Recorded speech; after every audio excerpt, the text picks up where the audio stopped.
Hello friends, আমি অচিন্তা। আমি চলে ডিপটার ইনটু সাইড কিচেনে আমরা সব নতুন রেসিপি শেয়ার করবো। সেটা হচ্ছে ডিম ভাজা, ডিম আর আলুর তরকারি বানিয়ে দেখাবো। সেটা বানাতে কি বড় লাগে আজ দেখায়। তার আগে একটা কথা বলে দিই, আমার চ্যানেলে যে রেসিপিটা ছাড়া আছে, আমি যদি ভালো লেগে থাকে অবশ্যই লাইক শেয়ার করবেন, বেশি করে শেয়ার করবেন। যদি আমার চ্যানেলে নতুন হয়ে থাকেন তাহলে প্লিজ সাবস্ক্রাইব করে দেবেন, বেল নোটিফিকেশনটা অল করে দেবেন যাতে আপনাদের কাছে আগে পৌঁছে। চল, আর ভাজা ডিম আলুর তরকারি বানাতে কি কি উপকরণ লাগে আসুন দেখাই।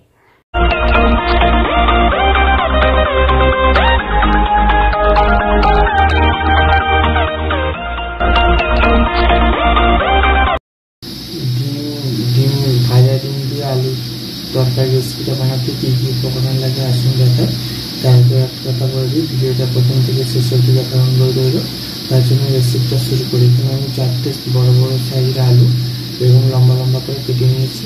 তার জন্য রেসিপিটা শুরু করি। এখানে আমি পেঁয়াজ কাঁচা লঙ্কা কুচি করে নিয়েছিলাম। এবার মধ্যে ডিমটা ভাত দিয়ে দিয়ে দেবো।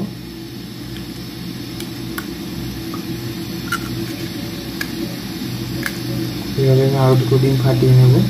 এবার আমি ডিমটার মধ্যে লবণ দিয়ে দেবো, ডিমটা গুলে নেব।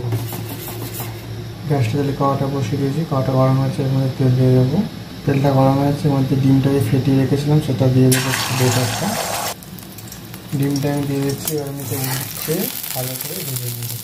ডিমটা উল্টে ভেজে নিয়েছি এবং মাঝখানে একটু খাইয়ে করে দিয়েছি। আমি এভাবে সব ডিমগুলো ভেজে নেব। সব ডিমগুলো ভেজে নিয়েছি। এবার আমি কড়াটার মধ্যে তেল দিয়ে দেবো, একটা কাঁচা লঙ্কা দেবো, পেঁয়াজ আর টমেটো কুচিটা দিয়ে দেবো, কেটে রাখা লম্বা আলুগুলো দিয়ে দেবো, লবণ দিয়ে দেবো এবং আলু পেঁয়াজ টমেটো রসটা ভালো করে ভাজতে থাকবে। আলু পেঁয়াজটা একটু ভালো করে ভেজে নিয়েছি এবং আদাটা দিয়ে দেবো। আদাটাও আলুর সাথে ভালো করে ভেজে নেব। দেখুন আদাটা ভালো করে ভেজে নিচ্ছি। এর মধ্যে দেবো হলুদ গুঁড়ো, লঙ্কার গুঁড়ো, ধনে গুঁড়ো, ভালো করে নেড়ে করে নিয়ে জল দিয়ে দেবো। জল দিয়ে দিয়েছি। এবার এটা ভালো করে ফুটিয়ে আলুটা সেদ্ধ করে নেবো, জলটা মেরে নেবো। দেখুন আলুটা খুব হালকা সেদ্ধ হয়ে গেছে এবং জলটা এখন নেড়ে গেছে।